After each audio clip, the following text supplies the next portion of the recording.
Vamos dar início então ao nosso encontro de estudos para o Livro dos Médiuns dessa noite. Hoje é dia 29 de janeiro de 2025, uma quarta-feira.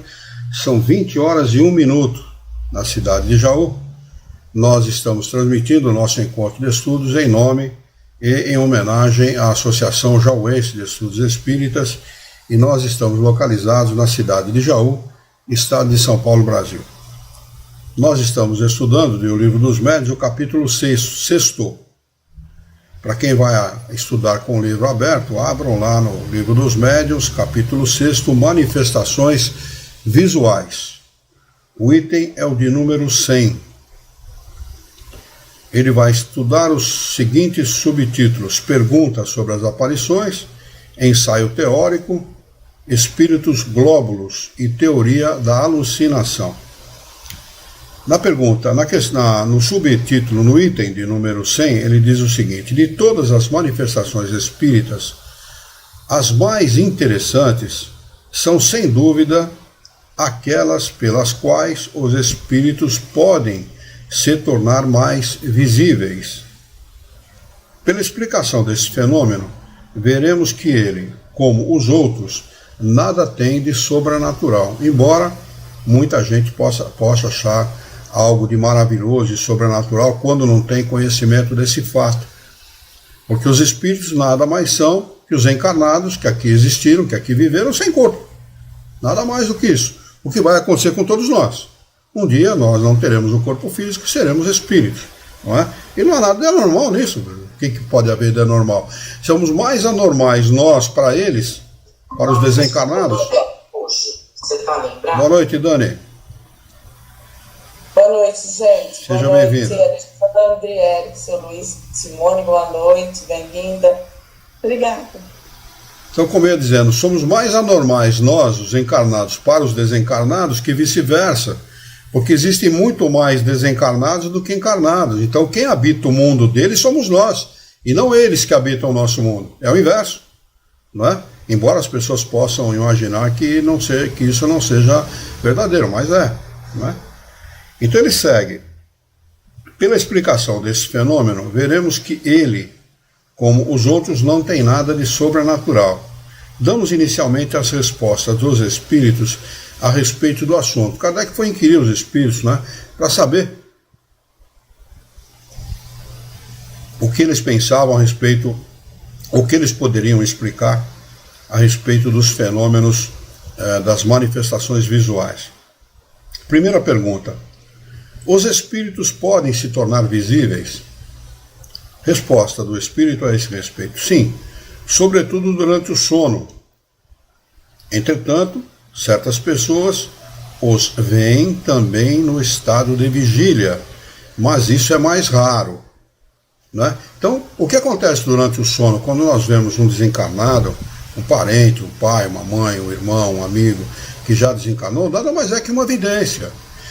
Nada mais é do que isso, porque tanto o encarnado como o encarnado durante o sono do corpo físico não veem o espírito. O espírito não é visível. O que é visível é sempre o perispírito. Para nós, para a nossa situação evolutiva.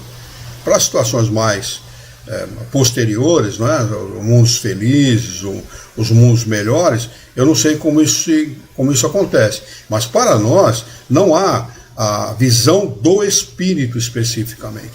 Nós vemos o perispírito sempre, tanto no estado de vigília, como durante o sono do corpo físico. Então, durante o sono do corpo físico acontece uma evidência da mesma maneira. Não é diferente daquilo que acontece com aqueles que dizem que tem evidência, não é? Existe a evidência quase que permanente, vamos dizer assim, é muito rara, mas existe a evidência fortuita, né? De vez em quando a gente passa por algum lugar, ou está numa situação qualquer, em casa, no serviço, em algum lugar, e passou um vulto ali, não sei, parece que eu vi um rosto, alguma coisa. São as evidências fortuitas, né?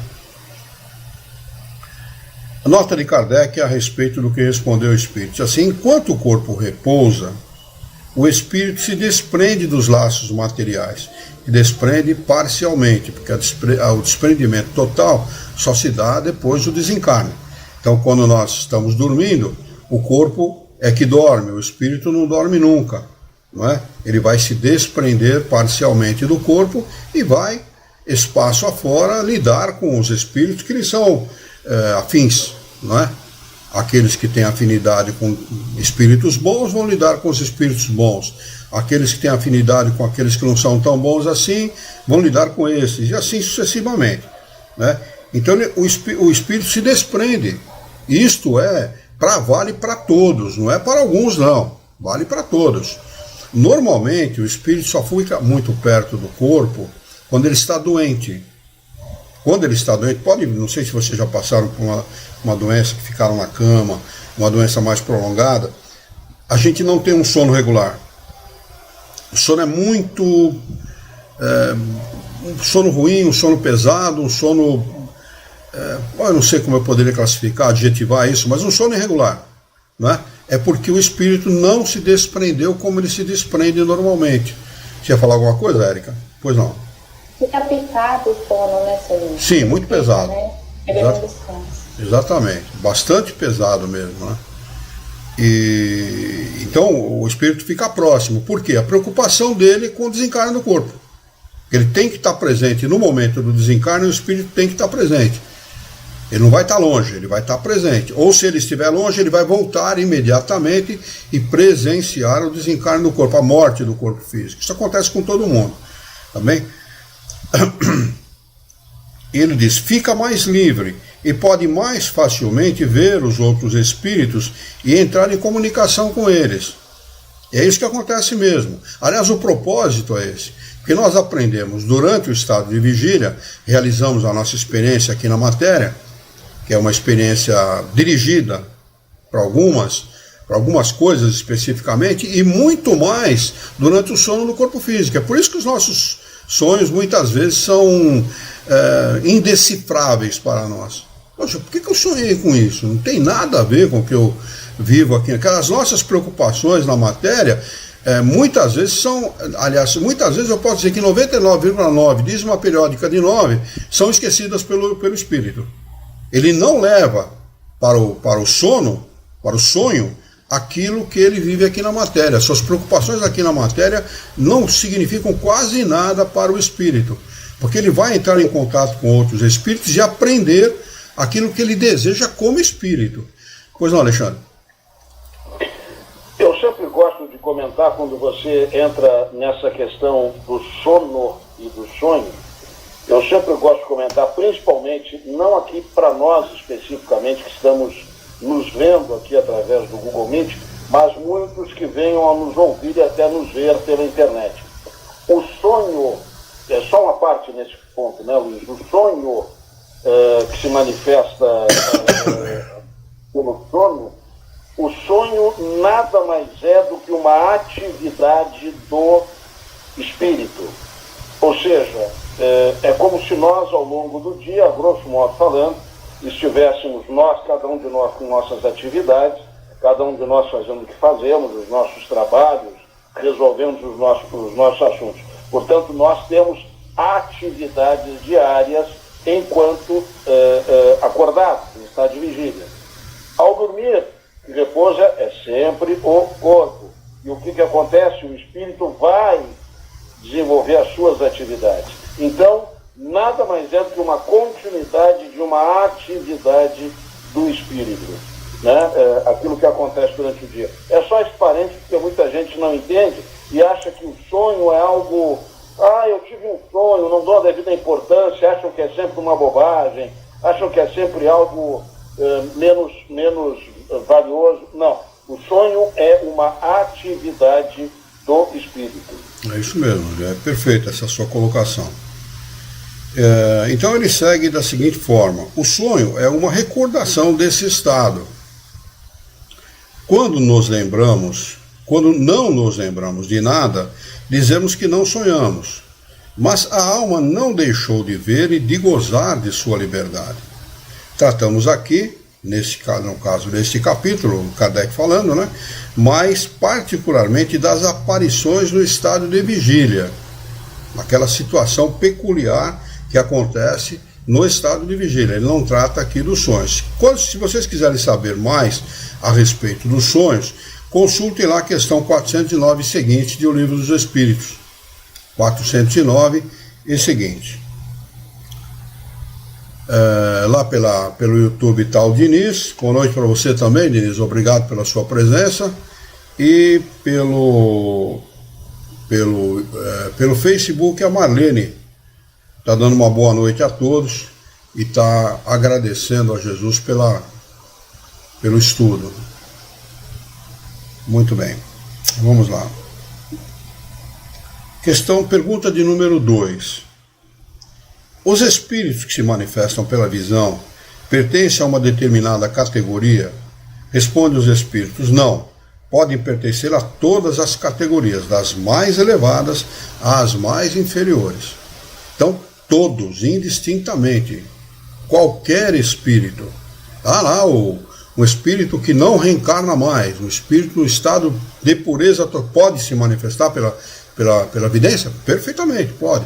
Se for necessário, se eles desejarem, se houver uma razão útil para isso, evidentemente que eles vão se manifestar. Né? Se não houver, é claro que não vão se manifestar, mas se houver, vão se manifestar sim. Né? Então, todos os espíritos se manifestam indistintamente. Pergunta de número 3.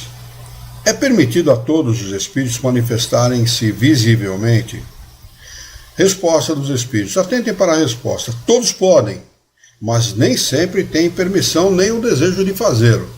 Às vezes a pessoa quer ver um pai, uma mãe, o esposo desencarnado, a esposa, o filho, seja lá quem for, mas ele não tem a permissão, ou não tem o desejo de fazê-lo por alguma razão, por algum motivo. Não é? Então é assim que a coisa acontece, é dessa forma que a coisa acontece. Por isso que nós temos sempre que manter a nossa fé no futuro, confiar em Deus sempre, ter a nossa fé no futuro, porque certamente, mais dia menos dia, nós vamos entrar em contato com esses espíritos amados, com certeza. Pergunta de número 4. Com que fim os espíritos se manifestam visivelmente? Resposta. Isso depende. Segundo a natureza, o fim pode ser bom ou mau. Eles podem atormentar alguém, por exemplo. Alguém que não tem esclarecimento, que acha que o demônio existe, por exemplo, vai se manifestar lá com a aparência de um demônio, de um diabo, sei lá o quê, para atormentar o cara, para atormentar mesmo, é isso que eles fazem. Não é? Então é muito comum a pessoa dizer: eu sonhei com o demônio, sonhou mesmo.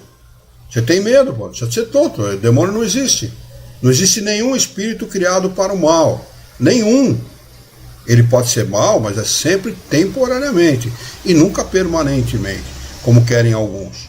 É porque se você criando a figura do demônio, é mais fácil o cara ficar com o bolso aberto, ele fica com medo, então ele solta mais dinheiro, né? Pergunta de número 5. Como pode ser permitido quando o fim é mau? Resposta. É então para pôr à prova aqueles que o veem. Que tipo de prova? Essa é a pergunta, né? Que tipo de prova? A prova da nossa confiança em Deus, da nossa confiança na vida, da nossa confiança em nós mesmos. O sujeito, ele faz um monte de arte durante toda a vida, ele não confia nele, ele tem um peso de consciência, um sentimento de culpa muito grande. Então, quando ele se depara com esse tipo de coisa, ele vai ficar atormentado mesmo. E é para atormentar que eles fazem isso. É dessa forma que eles agem. É uma prova. Os espíritos são uma das provas que nós vivenciamos aqui na nossa vida. Eles fazem parte da expiação e da prova que o homem vive aqui neste mundo. Não é? Como existem espíritos bons e espíritos maus, eles agem. Se nós, durante a nossa vida, procuramos agir bem, nós nos ligamos a quem? Aos maus espíritos? Não, podemos sofrer a ação deles, porque todo mundo sofre, mas nos livramos dessa ação e nos ligamos preferencialmente aos bons espíritos. Né? É assim que a coisa funciona. Mas o cara faz um monte de arte ao longo de uma vida inteira e ele quer tá bem como diz a molecada, tá bem na fita, né? Não vai ficar bem na fita, ele vai ter problema, e vai ter problema sério. Eu não gostaria de estar na pele de um cara desse, não. Né? E não estou aqui botando medo de ninguém, não. É só mudar de comportamento. Quando você muda de comportamento, você muda o tônus mental. Você muda a sua maneira de pensar. É tudo que os espíritos não querem. Que você mude a sua maneira de pensar. Eles não gostam de ordem, eles não gostam de disciplina, eles não gostam de boas palavras, eles não gostam que se fale em Deus. De nada disso eles gostam do contrário, bagunça, baderna, sujeira, palavrão, todas essas coisas que a gente usa isso aí no cotidiano, no nosso dia a dia, né? É disso que eles gostam, por isso que eles estão no meio de nós. Eles são espíritos imperfeitos como nós e ficam no meio de nós. Se eles têm a oportunidade de atormentar, pelo prazer de atormentar, eles o fazem, não é? Eles dizem, a intenção do espírito pode ser má, mas o resultado pode ser bom. E eu colocaria aqui, acrescentaria, é sempre bom o resultado.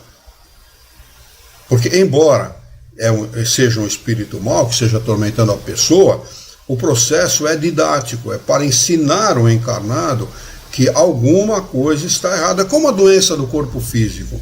Quando surge uma dor, um problema, um desequilíbrio orgânico qualquer, é sempre para nos avisar que algo está errado, que algo não está bem, e para que nós procuremos uma alternativa, uma mudança de comportamento. Assim são os espíritos, da mesma forma. Nós temos que procurar essas alternativas, nós temos que procurar um comportamento. A gente vê muita gente aí, que eu conheço gente que toma remédio de tarja preta e toma álcool junto.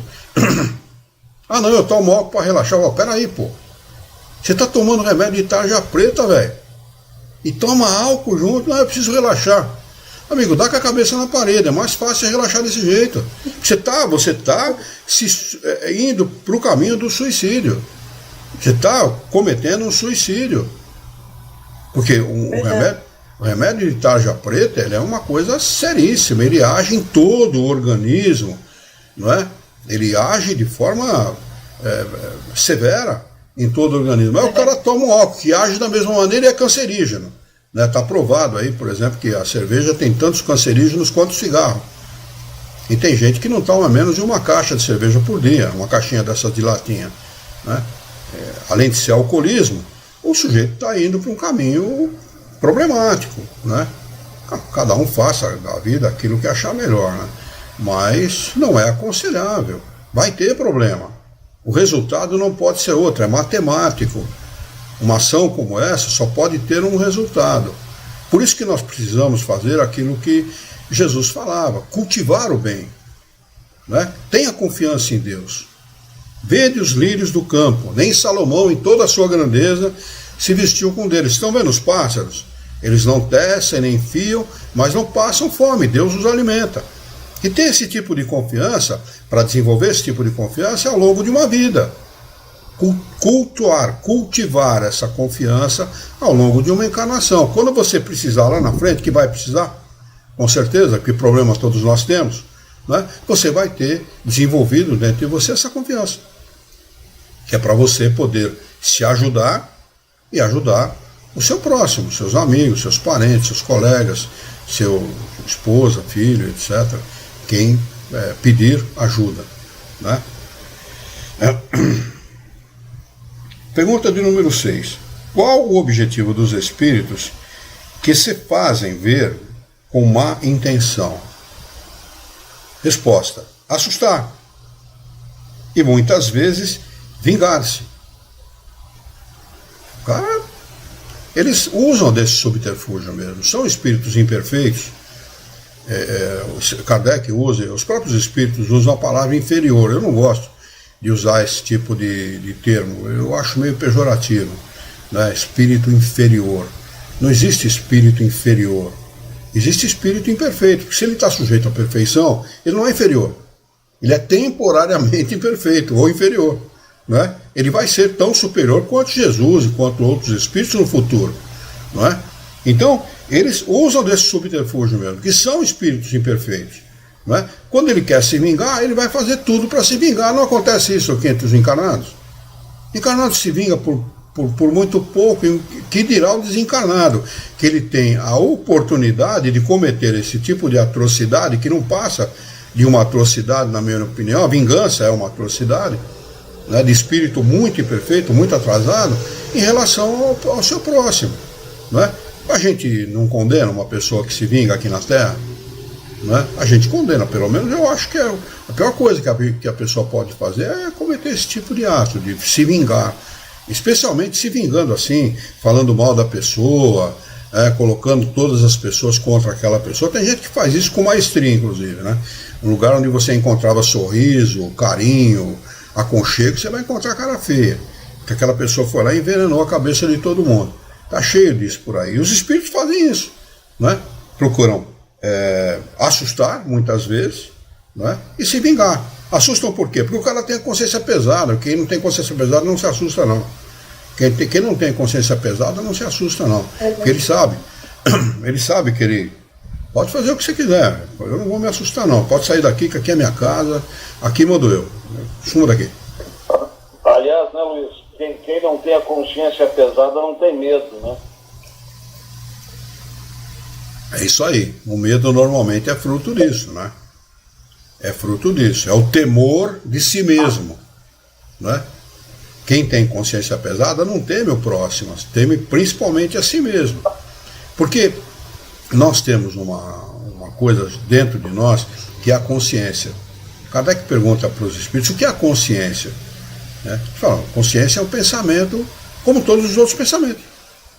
Né? Mas esse pensamento é a sementinha de Deus dentro de nós. Né? É como se fosse uma semente que a gente vai regando com o tempo, com coisas boas e com coisas más, mas principalmente com as boas, ela vai crescendo para o bem. Né? Mas quando ela é regada com coisas más, é o pior inimigo que o homem tem. Porque invariavelmente ele aponta o dedo. Ó. A consciência, pum, pô o dedo em risco assim, aponta, ó, você está errado. Imediatamente, o cara pode não admitir para terceiros, né? Mas dentro dele ele sabe. A consciência apontou, acusou. Né? Então é complicado. O sujeito que se assusta facilmente, ele pode fazer a pesquisinha dele, não precisa ser no Google não, é dentro dele mesmo. Né? Faz a pesquisa que tem coisa errada por aí.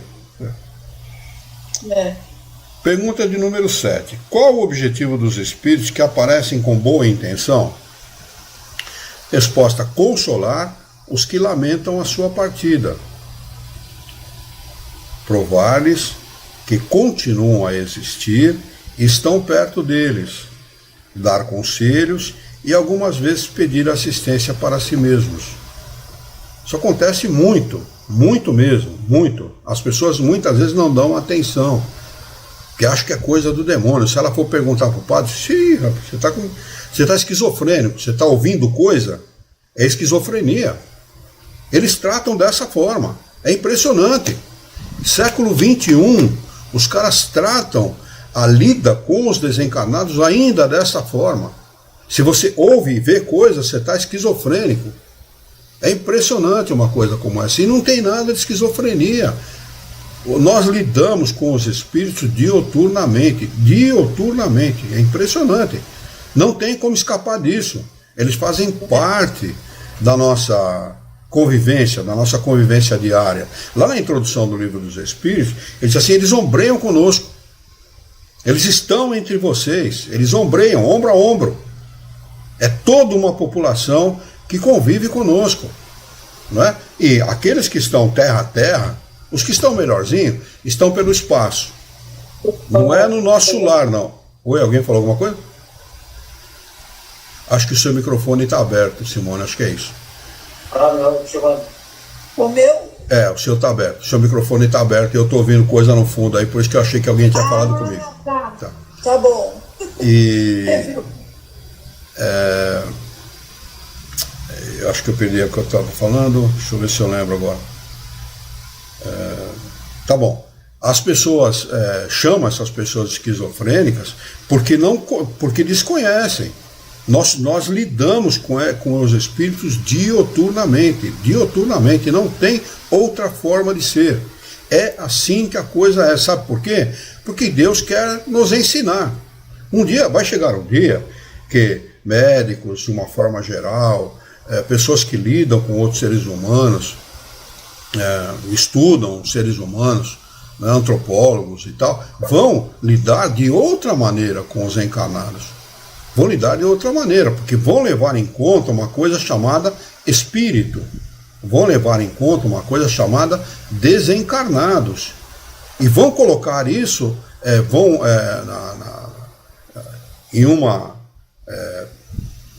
fazendo um diagnóstico da pessoa, vão colocar isso como uma das causas. Se a pessoa ouve e vê, alguma razão tem. Alguma coisa eles estão querendo chamar a atenção. Vem aqui, olha, uma das coisas, dar conselhos e às vezes pedir assistência para si mesmos. Quantas vezes eu recebi pessoas no centro espírita dizendo assim, sonhei com meu pai e meu pai me pediu missa. O que o senhor acha? Falei, você não foi pedir ainda para rezar essa missa? Mas o que tem a ver a missa? Escuta, seu pai era o quê? Era católico. Então, ele está pedindo uma coisa na qual ele acreditava. E para o espírito é muito importante isso. Nós vamos ajudar aqui no Centro Espírita, nós vamos ajudar, vamos colocar o nome dele no grupo de preces, vamos fazer prece por ele, vamos ajudá-lo de alguma forma. Mas se ele pediu missa é porque ele confia na missa. Então, vai lá, mesmo que você pague, tem padre que não cobra, mas mesmo que você pague, mande rezar essa missa em intenção da alma dele. Isso acontece com muita gente, as pessoas não dão a devida importância. Pedem preces, pedem ajuda, e mesmo que não peçam, nós sabendo da vida pregressa desse espírito, como ele agiu durante o tempo que ele estava encarnado, como ele fazia as coisas, se nós sabemos que ele provavelmente tem problema com o desencarnado, devemos fazer preces por eles todos os dias, sejam nossos parentes ou não. Devemos fazer, porque a prece é uma poderosa ferramenta de ligação de nós, todos, com Deus. E a nossa prece chega ao desencarnado, tenho certeza disso. Porque pensamento é força criadora. Quando nós emitimos um pensamento, uma onda eletromagnética, ela parte do nosso pensamento para aquela pessoa para a qual está sendo dirigida. Isto é real, não estou falando só com base na doutrina espírita, não. Se vocês quiserem saber o que é a prece, leiam lá no capítulo 28 do livro do Evangelho segundo o Espiritismo, que ele vai explicar a mecânica da prece. Mas isso é provado cientificamente. Cientificamente é provado isso. Então a prece é uma poderosa ferramenta e nós devemos utilizá-la em nosso favor e em favor daqueles que sofrem, sejam eles encarnados ou desencarnados. Não é? Deixa eu ver se tem alguma pergunta aqui. O Diniz continua lá conosco. No Facebook nós temos o Salviano lá de Lisboa, Portugal. Deus abençoe a todos nós, que a serenidade e a espiritualidade seja sempre presente em nossas vidas. Amém, abraço. A confiança é um ato de fé. Isso mesmo, Salviano. Obrigado pela sua presença, viu, meu amigo? É um prazer tê-lo conosco.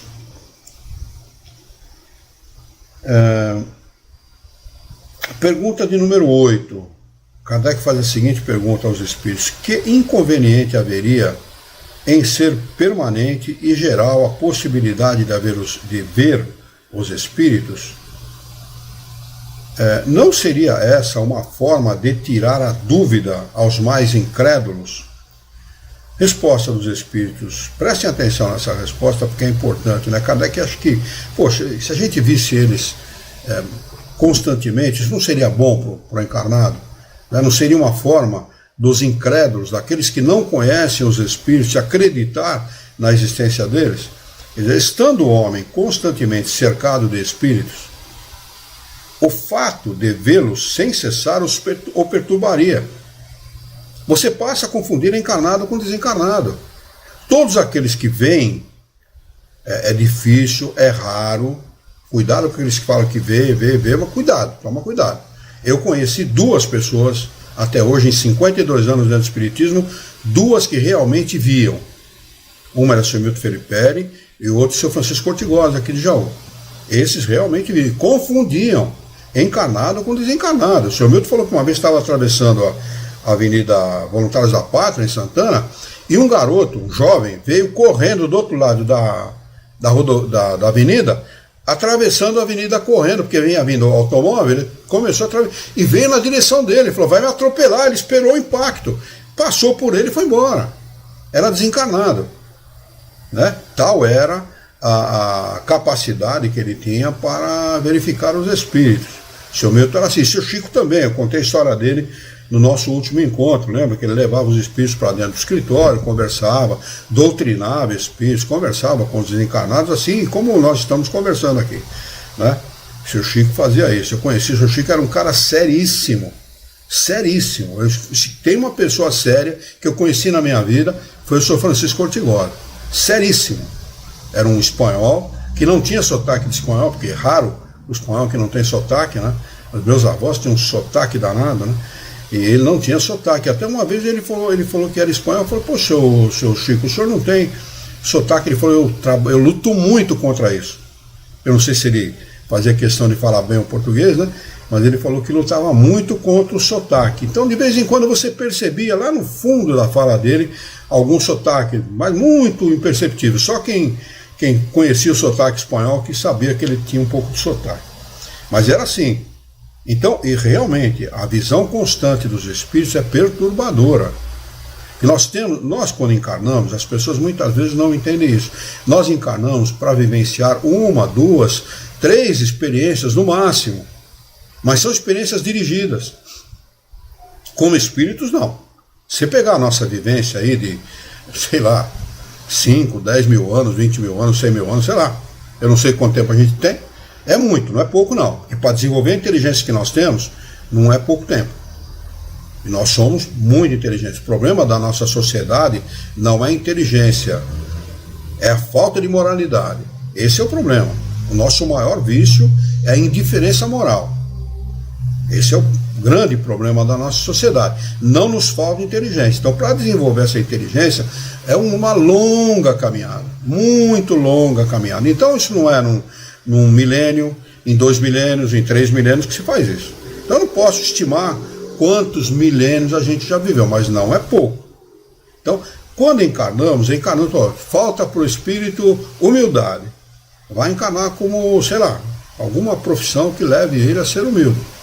E é o que menos a gente é, né? Já repararam? Falta-nos humildade. A gente, para baixar a cabeça, precisa tomar uma bordoada bem dada. Aí você baixa. Uma cama de hospital torna o cara humilde, rapaz. Nossa, já fiquei na cama de hospital 2 vezes. Eu sei bem do que eu estou falando. Então o cara baixa o narizinho fica baixinho, né?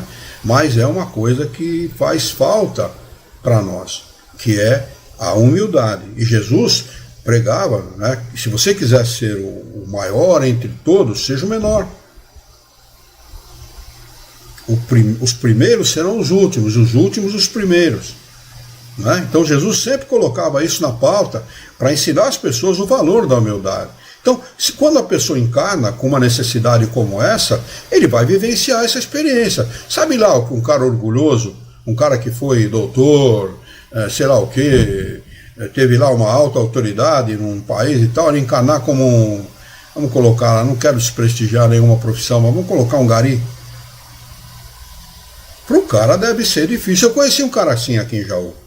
Era um negro e eu pedi, ele desenhava magistralmente. Eu, quando abri uma empresa aqui, em 1983, abri uma empresa aqui em Jaú, eu pedi para ele desenhar o logo da minha empresa. E ele desenhou. Mas eu conversei com ele algumas vezes e falei para ele que era espírita. Ele falou, eu não admito ser pobre. E ele era pobre. Ele morava numa casa bem pobrezinha. Eu não admito, eu não sei porque eu sou pobre. Era desse jeito.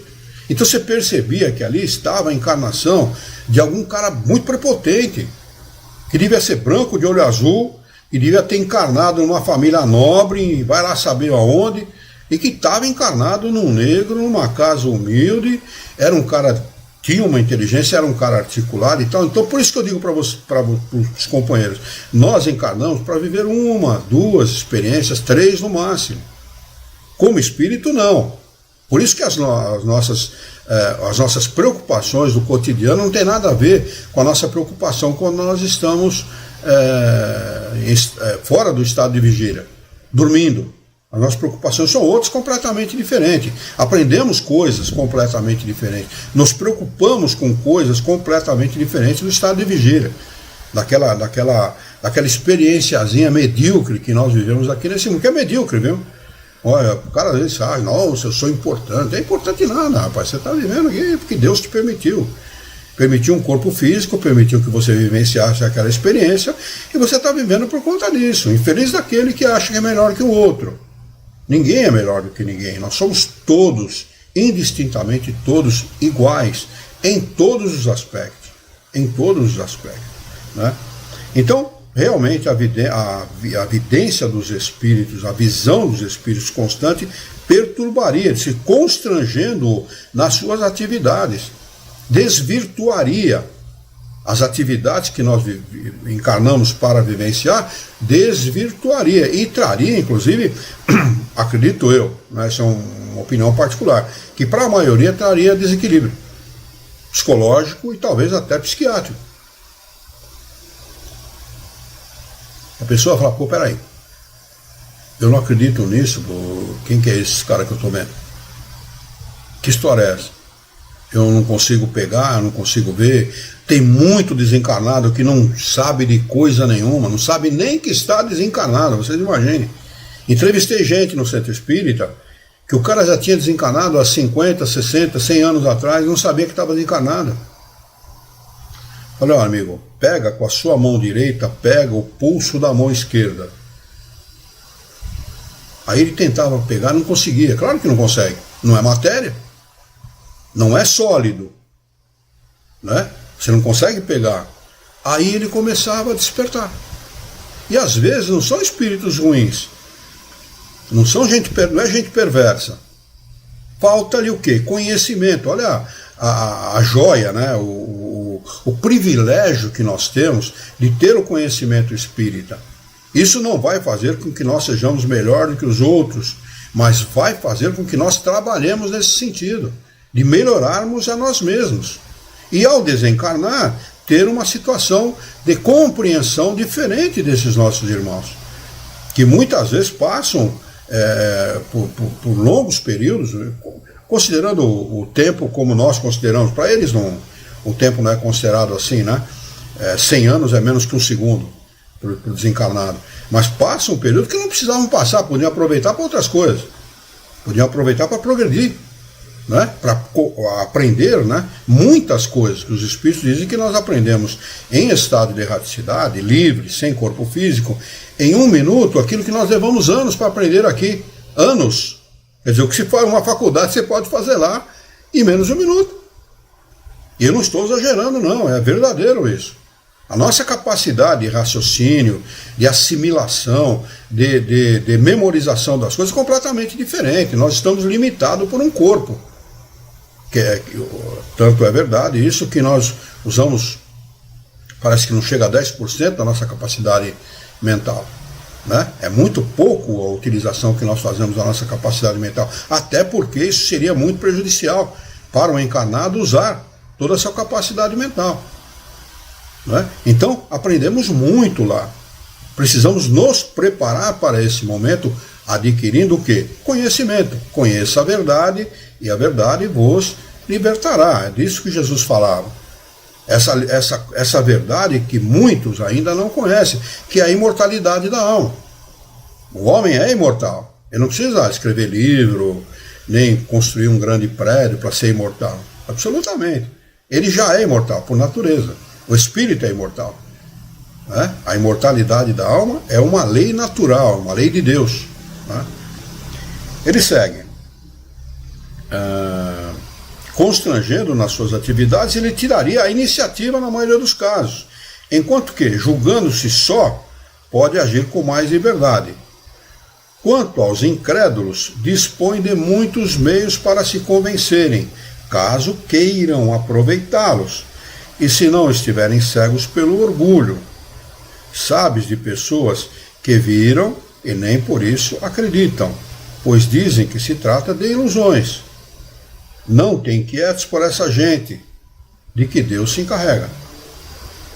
Uma nota de Kardec que diz o seguinte: haveria tanto inconveniente de estarmos sempre na presença dos espíritos, como em vermos o ar que nos cerca ou as miríades de animais microscópicos que pululam ao nosso redor. É da mais pura realidade. Vocês já ouviram falar de coliforme fecal? Todos já ouviram falar. Muito bem. Daquelas pessoas que pegam a escova de dente e largam no banheiro dentro do pote e dão descarga com a tampa do vaso aberto, aquilo espreia água para todo lado e coliforme fecal para o banheiro inteiro. O que acontece com a escova dele? Está cheio do quê? De coliforme fecal. Já pensou se as pessoas pudessem ver os coliformes fecais? O que não seria, o que não traria de desequilíbrio, ou outras bactérias, vírus, etc. A mesma coisa. Traria esse tipo de desequilíbrio para todos nós, ver os espíritos, da mesma maneira. Não é? Do que devemos concluir que o que Deus faz é bem feito e que Ele sabe melhor do que nós o que nos convém. Perfeitamente, é exatamente isso mesmo. Não é? Não tem nada no YouTube. A Evelise está conosco. Que prazer, Evelise. Que bom que você está aqui, viu? Eu gosto muito de ver você estudando conosco aqui. Muito obrigado pela sua presença. Pergunta de número 9. Se a visão dos espíritos tem inconvenientes, por que é permitido em alguns casos? Resposta: para dar uma prova de que nem tudo morre com o corpo e de que a alma conserva a sua individualidade após a morte. Essa visão passageira é suficiente para dar a prova e atestar a presença dos amigos ao vosso lado, não tendo os inconvenientes da visão incessante. Eu conheci gente ao longo desse período que eu estou dentro do centro espírita que tinha evidência. Sabe o que a pessoa fazia quando ele via os espíritos? Colocava a mão na frente dos olhos e não impedia ele de ver nada. Falava: mas eu não quero ter mediunidade. Falava assim mesmo: eu não quero ter mediunidade. Eu não quero trabalhar dentro do centro espírita. Eu não sou espírita, eu não gosto de espiritismo, não gosto dos espíritos, não quero saber desse troço. E via. Está vendo como é didático? É interessante, né? Se ele via, porque ele tinha condição intelectual e moral para isso. Porque não é dado a qualquer pessoa ter evidência. Por quê? Porque isso pode perturbar muito uma pessoa. Pode perturbar mesmo. Dependendo do tipo de espírito que a pessoa vê. Eu tive uma experiência assim quando era muito garoto, 4, 5 anos de idade. A mamãe estava passando por um assédio sexual, inclusive, por um amigo do papai. Amigo, se dizia amigo, né? De amigo não tinha nada. E este sujeito assediava a mamãe, até que a mamãe contou para o papai, e o papai preparou uma armadilha para o cara. Sorte que o cara não veio em casa, porque senão a coisa tinha sido feia. Mas eu sonhava durante a noite o seguinte: eu entrei num ônibus, garoto, menino, 4, 5 anos, praticamente um nenenzinho. Entrei no ônibus, e no banco de trás, lembra aquele bancão que tinha no ônibus, na parte de trás do ônibus? Eu andei muito de ônibus, né? Aquele bancão, atrás tinha o diabo. E ele me olhava e ele queria me assustar, ele queria vir atrás. Quer dizer, o que era aquilo que aconteceu comigo? Eu tive uma evidência, ele estava tentando me amedrontar, porque provavelmente quem estava ajudando a minha mãe espiritualmente era eu. E ele queria me afastar, que eu não auxiliasse a minha mãe. Eu fui deduzir isso depois de conhecer a doutrina espírita, muitos anos depois. Né? Mas olha como eles agem, como eles trabalham. Eu tive essa evidência, que falei para vocês que durante o sonho nada mais é que uma evidência, né? Nós vemos, e eles dão a aparência para o espírito, esses espíritos imperfeitos, eles dão a aparência que eles desejam. Eles podem dar a aparência de um animal, eles podem dar a aparência do demônio, eles podem dar a aparência que eles quiserem. Eles que determinam. Por quê? Eles moldam a sua aparência pelo pensamento. Moldam, o perispírito, ele é moldável. Ele tem vários atributos, várias qualidades, e entre essas qualidades é o fato de ele ser moldável pelo pensamento. E eles moldam.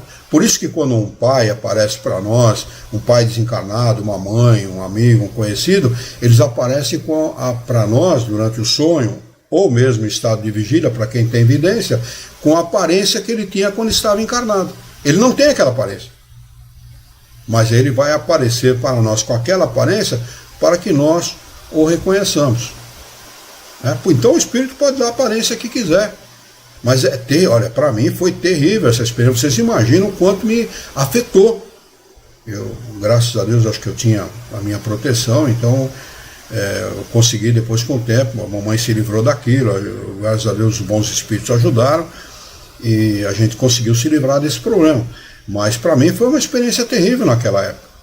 Era uma criança, não sabia de nada, não entendia, ficava com medo danado, porque o bicho era feio, viu?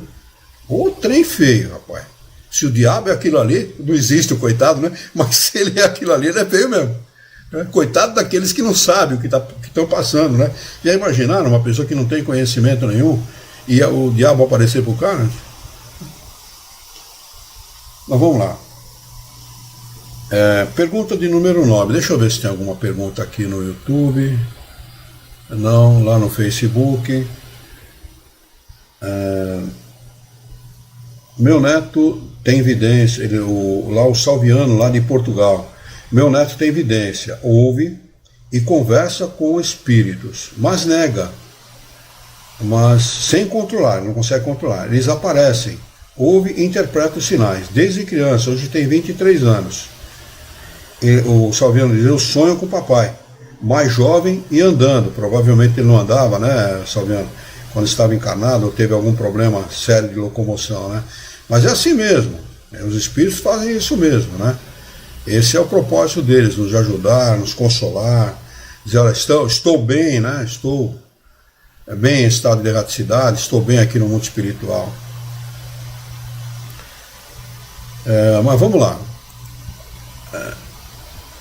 Pergunta de número 9. Se a visão dos espíritos tem inconveniente... não, já lemos essa aqui. Número 10. Lemos toda a resposta? Não lemos toda a resposta, não.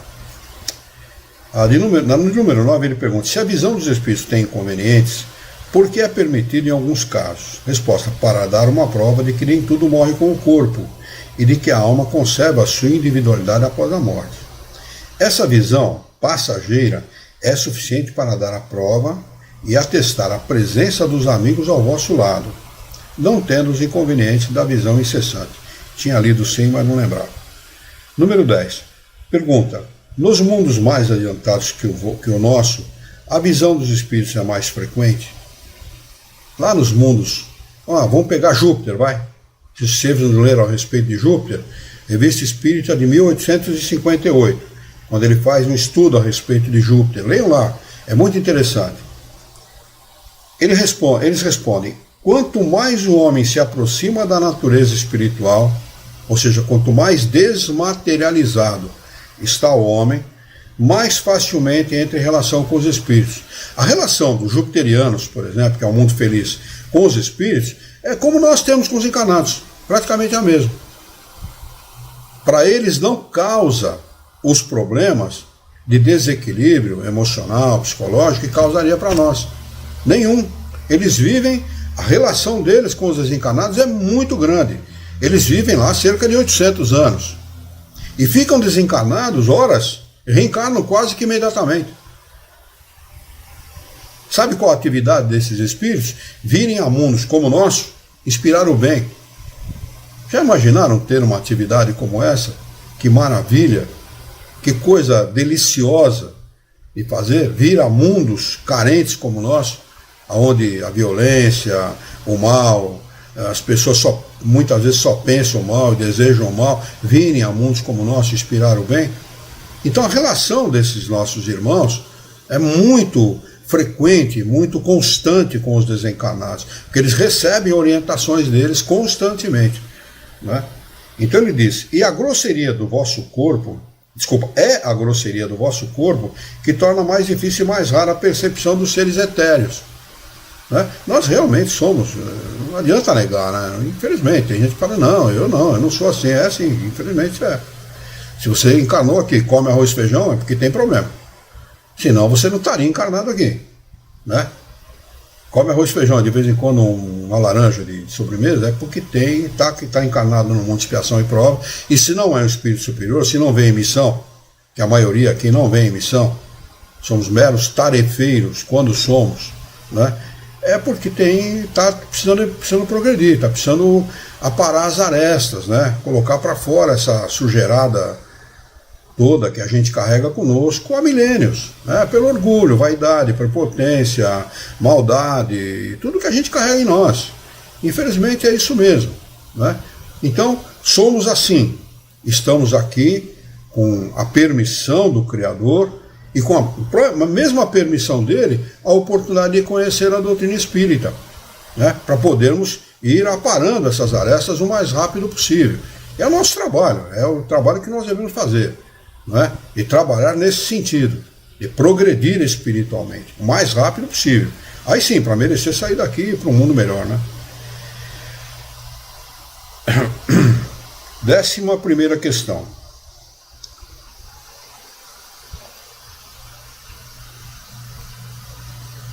É racional assustar-se com a aparição de um espírito?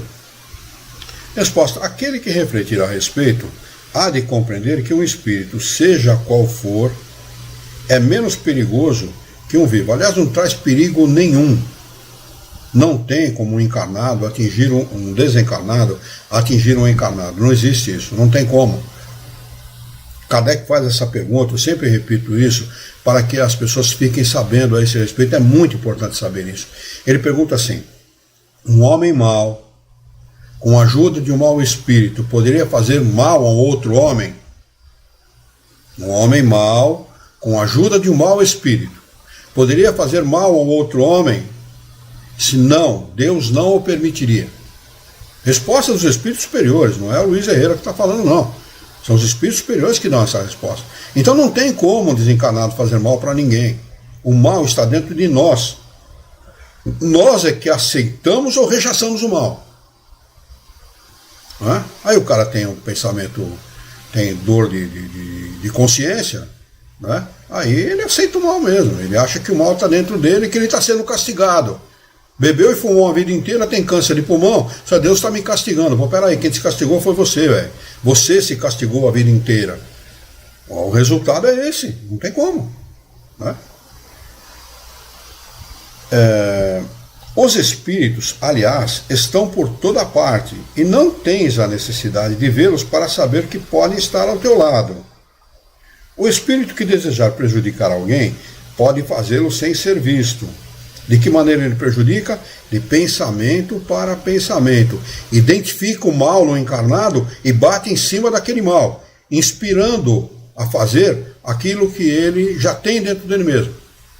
Então o mal está nele, não no espírito que está inspirando. Porque em última análise, a decisão é sempre do encarnado, nunca do desencarnado. Nós temos livre-arbítrio.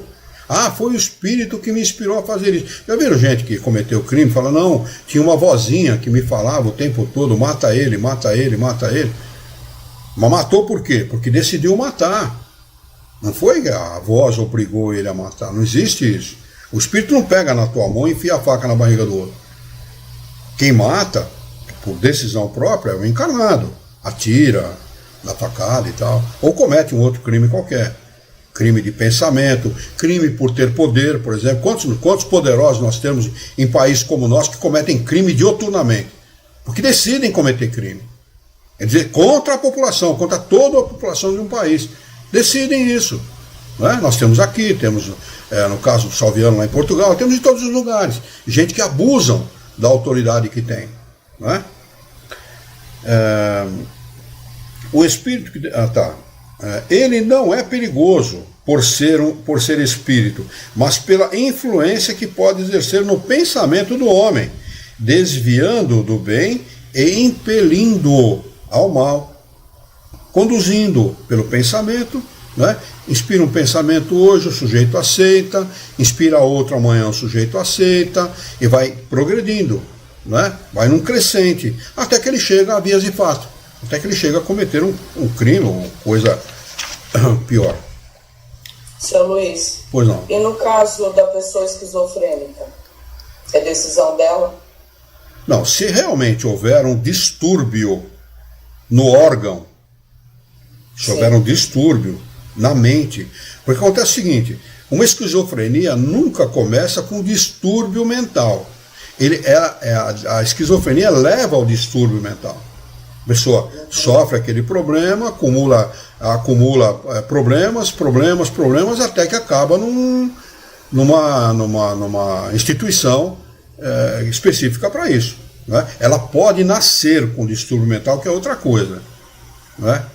Ela ter uma idiotia, alguma coisa que o leve a esse tipo de problema. A Érica pode falar com mais propriedade do que eu, mas muita gente considerada esquizofrênica não é nada mais do que um médium. Há muita gente, eu conheci gente no Perlate dessa forma. E gente que ia parar no Hospital Teresa Perlate aqui em Jaú por causa disso. Todo mundo indicando, leva pro Perlate que tá louca, leva pro Perlate que tá louca. Ela foi tratada lá no Centro Espírita, você lembra da Meire? Ela Sim. foi tratada lá e de esquizofrenia e de loucura ela não tinha nada, era mediúnico o problema.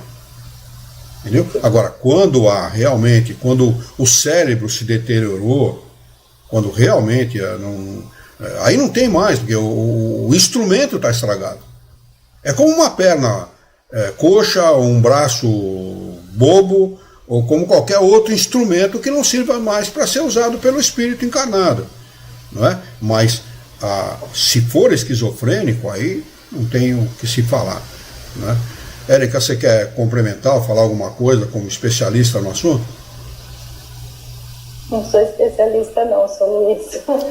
No sentido assim, a Dani, a gente consegue perceber. Quando a gente entende um pouquinho de cada coisa, né?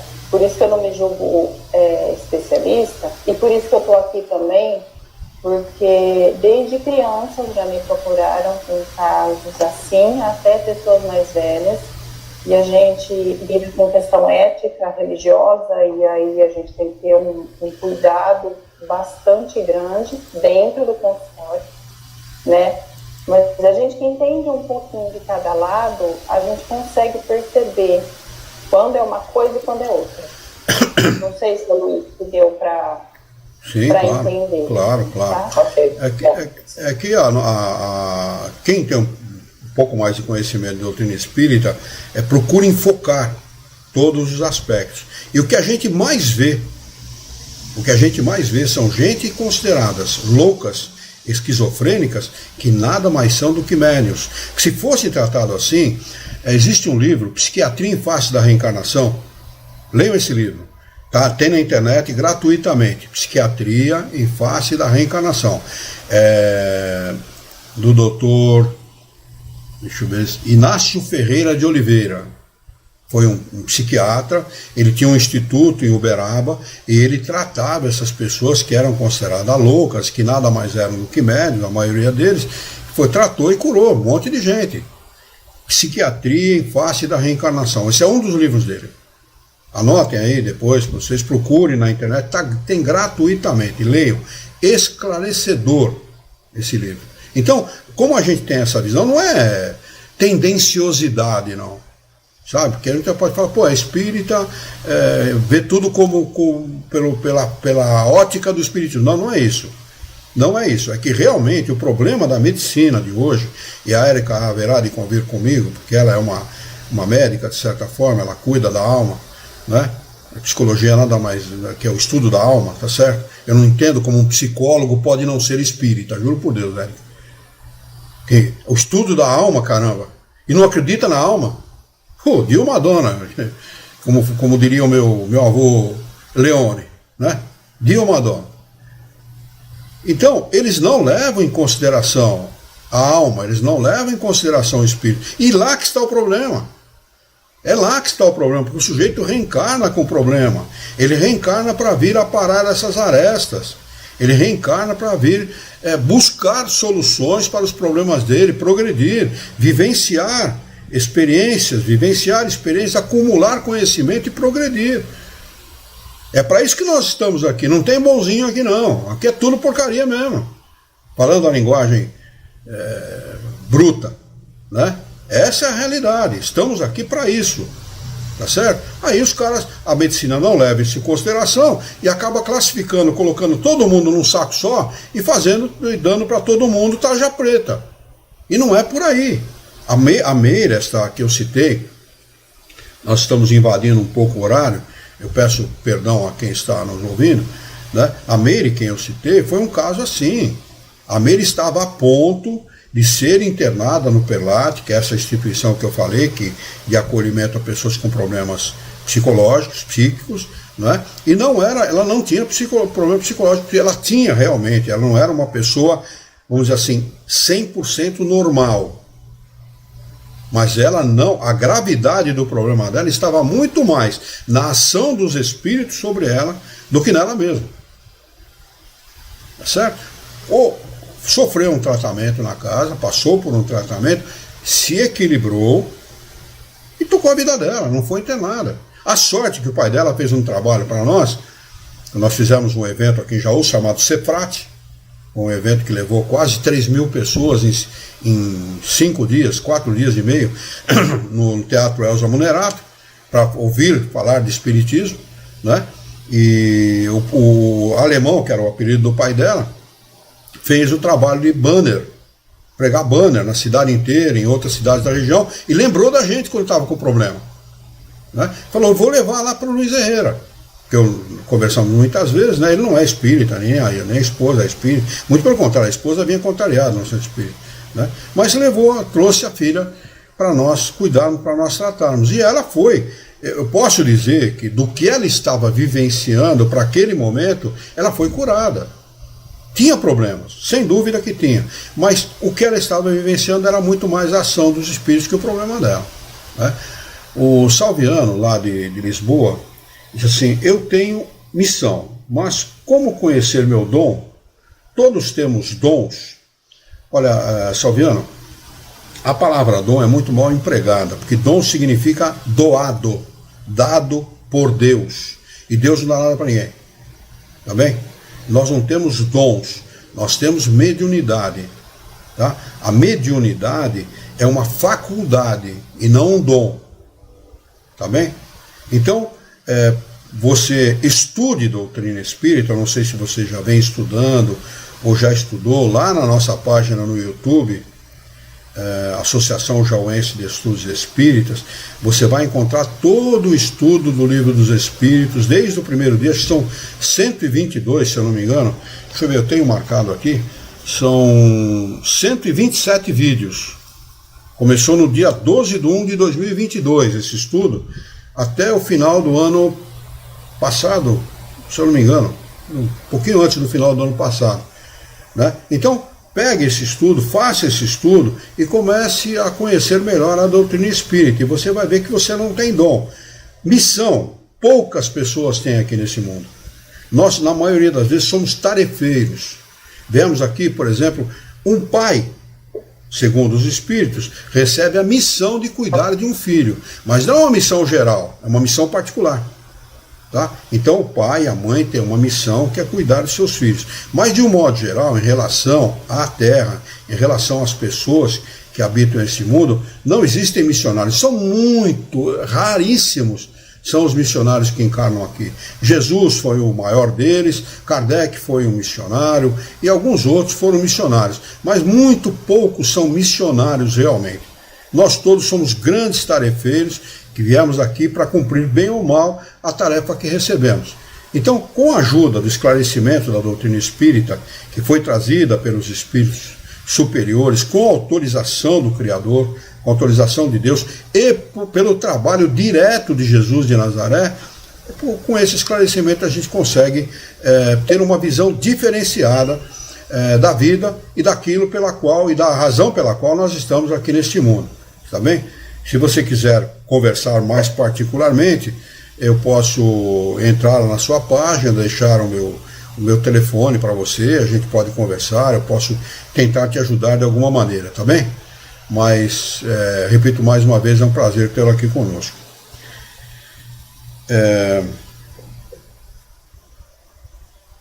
Tá. tem uma nota de Kardec, nós vamos ler essa nota para encerrar os nossos estudos de hoje, que estamos num avançado aí no horário.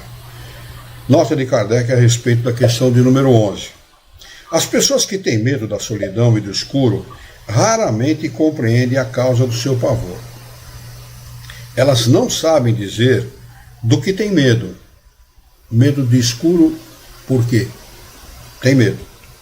Mas certamente deveriam recear-se mais de encontrar homens do que espíritos, porque um malfeitor é mais perigoso em vida do que após a morte.